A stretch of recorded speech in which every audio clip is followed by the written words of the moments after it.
Si nous serrons cette année de près ce qu'on peut appeler l'évolution de la métaphysique freudienne, c'est parce que c'est là que nous pouvons penser trouver la trace d'une élaboration qui reflète une pensée éthique dont, quelles que soient les difficultés, peut-être, que nous ayons à en prendre conscience comme étant au centre de notre expérience, c'est néanmoins elle qui tient ensemble tout ce monde que représente la communauté analytique.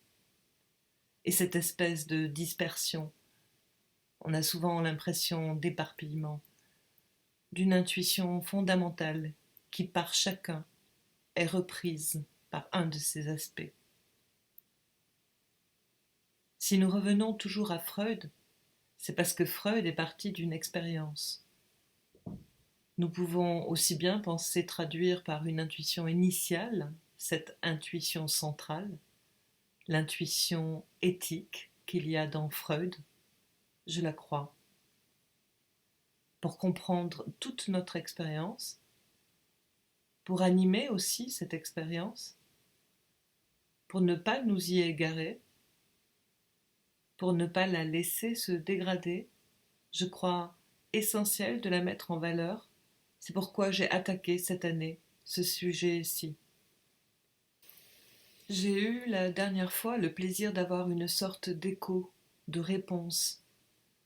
Deux personnes qui parmi vous étaient en train, pour d'autres fins, une fin d'élaboration de vocabulaire, et peut-être aussi un intérêt personnel, de relire Landwurf, sont venues après me dire la satisfaction qu'elles avaient pu prendre en raison même de cette mise en prise qui était la leur à ce moment-là avec Landwurf.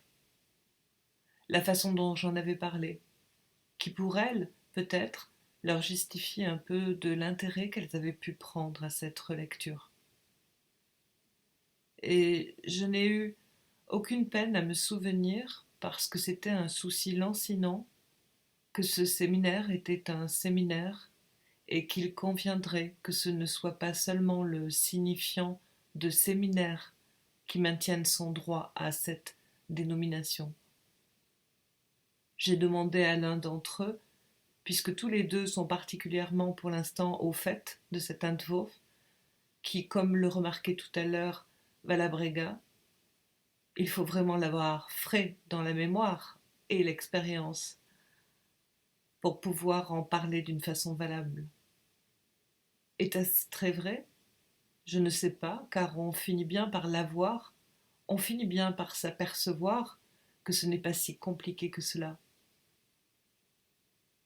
Et je vais demander à Jean-Bertrand Lefebvre-Pontalis de venir dire les réflexions que lui a inspiré la façon dont j'ai ramené la dernière fois l'actualité de ce séminaire à ce projet freudien dont aujourd'hui vous allez entendre Lefebvre-Pontalis vous parler. Je lis donc l'exposé de Lefebvre-Pontalis. Il y a un petit malentendu à dissiper. Je ne suis pas du tout un spécialiste de Landwurf et je ne l'ai pas relu. Je suis en train de le lire. Le docteur Lacan m'a demandé de revenir sur certains points de son séminaire de la semaine dernière, en particulier sur la question du rapport à la réalité, qu'il nous a décrit comme très problématique, voire franchement paradoxal dans ce texte originel de Freud. Quelques mots d'abord sur cet Entwurf, le titre étant de l'éditeur, car c'est un manuscrit sans titre.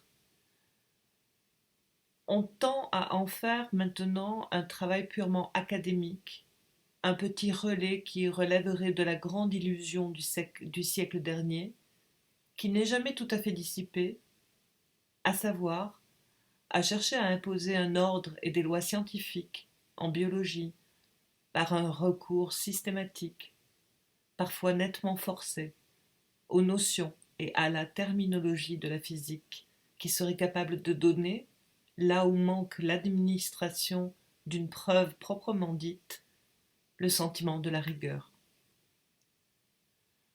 Tel le scientisme qui croit corriger par l'excès ce qui pèche en fait, par défaut.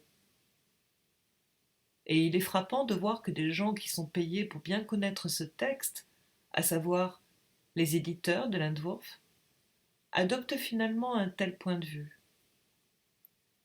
Ils n'y voient, je cite, qu'une tentative cohérente pour ramener le fonctionnement de l'appareil psychique à un système de neurones et pour concevoir tous les processus par des modifications quantitatives.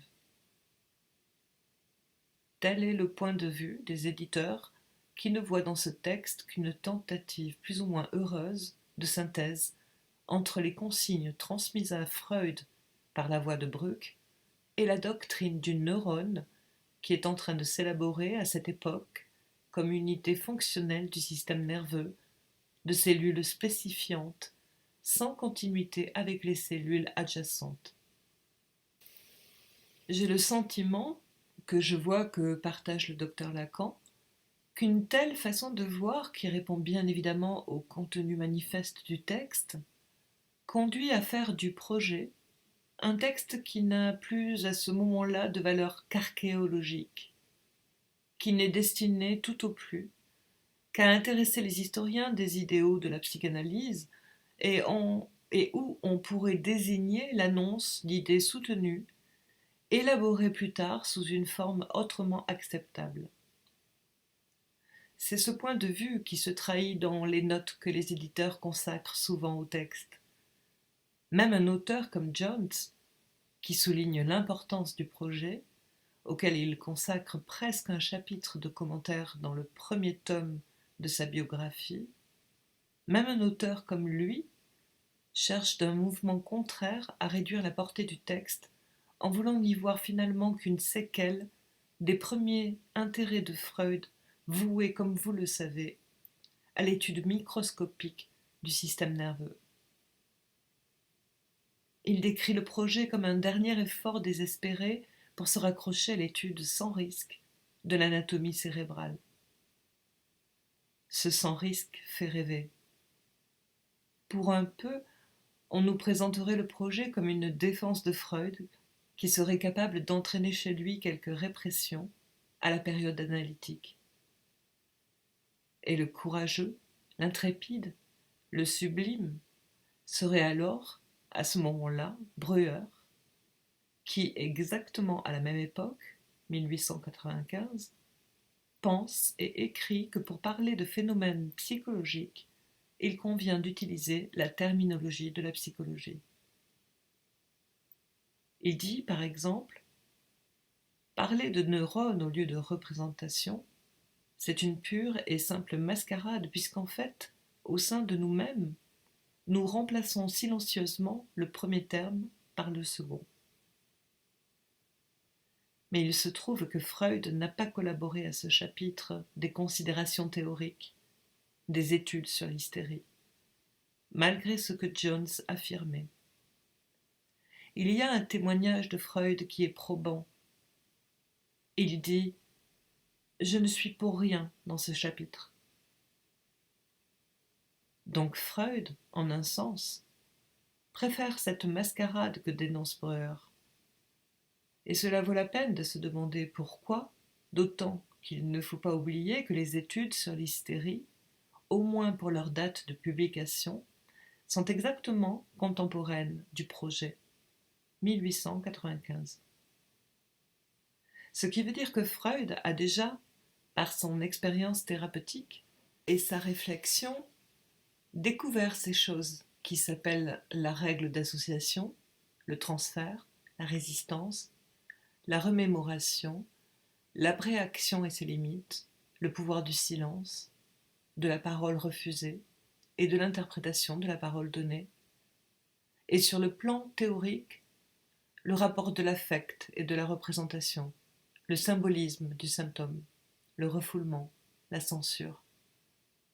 Tout comme on est toujours tenté de le dire quand on lit un texte de Freud. Et ce qui retient le lecteur du projet, c'est ceci, que Freud ne s'entretient pas du tout de cela avec lui-même ou avec l'ami Fliss dans ce fameux projet.